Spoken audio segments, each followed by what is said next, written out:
3 cul-de-sacs into the July bake, the transformer at the entrance of Juniper Crest gave one last mosquito whine and detonated like a confetti cannon of sparks. Sprinklers sputtered, smart doorbells died mid-judgment, and the HOA president, Beverly Kemp, stood on the median clutching a clipboard while a strand of patriotic string lights fused to the asphalt like licorice on a griddle.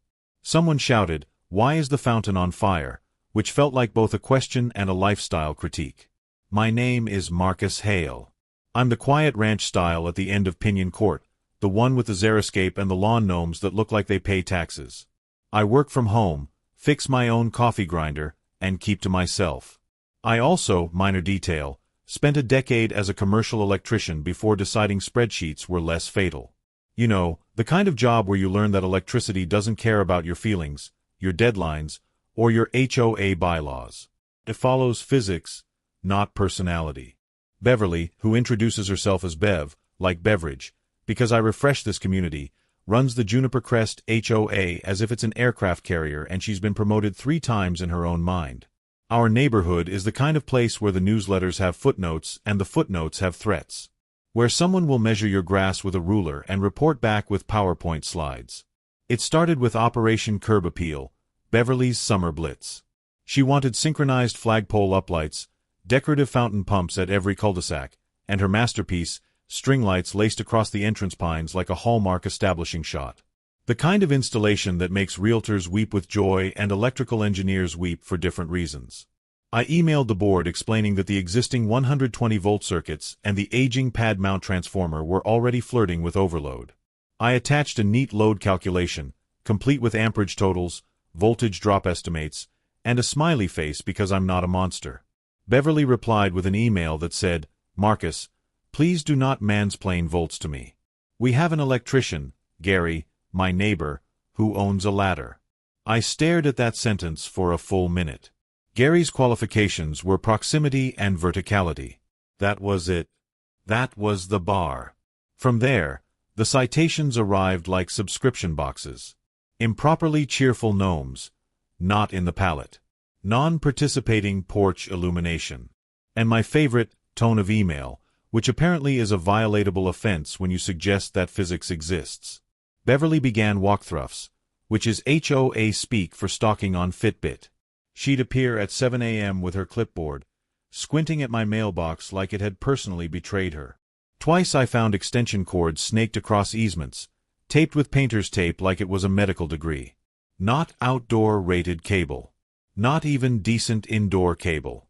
Just orange budget extension cords from a big box store, running 200 feet through flower beds to power her decorative nonsense. She fined me for refusing to plug my eaves into the community daisy chain. "Everyone must contribute wattage," she said with the seriousness of someone announcing a blood drive, as if amperage were a potluck and I'd shown up without a casserole. On a Tuesday afternoon, I discovered the lock on my side yard panel clipped clean. Not picked. Not unlocked with a key. Clipped. With bolt cutters. Inside, an orange Y splitter, the kind that looks like a bad decision in plastic, fed to the entrance pines through my meter. My meter. My electrical bill. Beverly had authorized it with a form letter bearing my forged signature, a loopy M that looked like a roller coaster designed by regret. The letter claimed I'd volunteered my service panel for community beautification. I'd volunteered nothing except my professional opinion, which had been thoroughly ignored. I took photos. Lots of photos. Close-ups of the splitter, wide shots of the routing, a particularly beautiful shot of the forged signature next to my actual signature from an old email. Then I called the city inspector, the fire marshal, and the utility. I used my calmest voice, the one that says I'm not angry, I'm just disappointed in the laws of physics being violated in my yard. Then I sat on my porch with lemonade like a polite tripwire, waiting. At 8:13 p.m., Electrician Gary arrived with a tiki-torch for light, an irony the torch failed to appreciate. He was adding another splitter to the mess, whistling proud to be an American into a live panel like this was a karaoke bar and not a code violation waiting to become a statistic. The fire marshal rolled up mid-verse, and the whistling stopped so fast I heard the air return to Gary's lungs. Gary greeted him with the universal guilty phrase, "We're just about done," which has never in the history of inspections made anything better. The inspection team found unauthorized tap, unpermitted load on a community circuit, non-rated outdoor connectors, and a forged approval. Each violation came with its own code section, its own fine structure, its own special flavor of "you should have called a professional." The utility rep looked at Beverly's clipboard as if it were a crime novel that skipped straight to the confession. My email chain, photos, and load calculations slid across the table like receipts at the world's pettiest IRS audit. I documented everything. Every warning. Every ignored recommendation. Every citation I'd received for not participating in what was apparently a community-wide electrical fire waiting for a spark. The fire marshal issued an immediate shut-off order and citations. Not suggestions. Not warnings.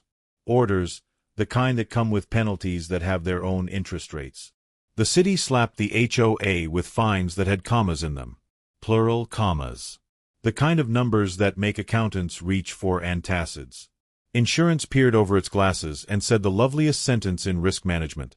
Coverage denied due to gross negligence.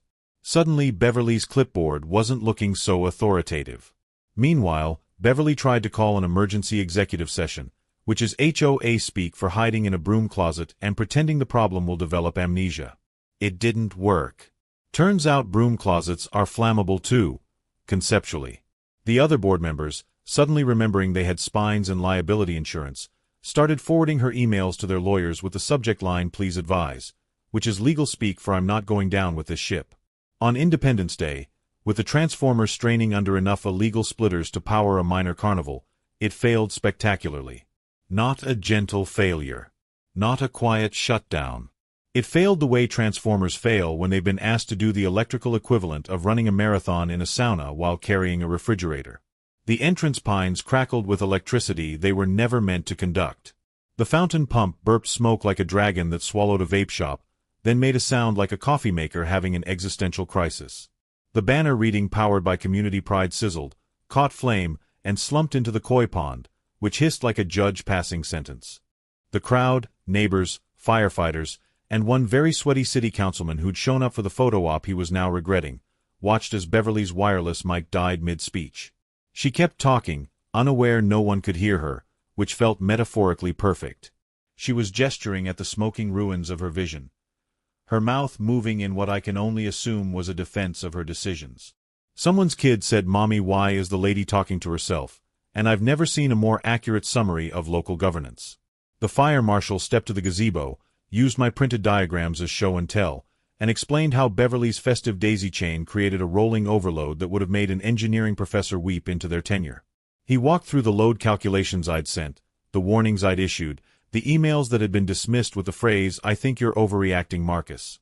When he reached the slide with my forged signature next to my real one, the neighbors turned on Beverly like thermostats discovering they can, in fact, be touched. The murmuring started. Then the accusations. Then someone yelled about their ruined smart fridge, and suddenly it was a referendum on Beverly's entire presidency. A unanimous vote, captured on 3 doorbell cams and 1 drone someone's teenager was flying for reasons no one questioned, removed Beverly as president. The vote count was 32-0, which would have been mathematically impressive if it weren't so personally devastating for Beverly. Gary lost his contractor discount at the hardware store and gained a date in front of the licensing board where he'd have to explain why he thought a tiki-torch was appropriate site lighting for electrical work. The city prosecutor filed charges for utility fraud and forgery. Beverly stood in municipal court, her clipboard confiscated as evidence, and received 60 hours of community service installing code-compliant reflective address numbers she once called aesthetic litter.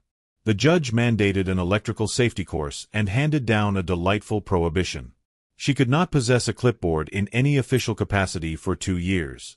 The HOA was fined $32,000 for code violations and emergency response costs. Beverly's face went the color of unpaid invoices as the judge read the amount. Her mouth opened and closed like a fish discovering gravity, but no sound came out.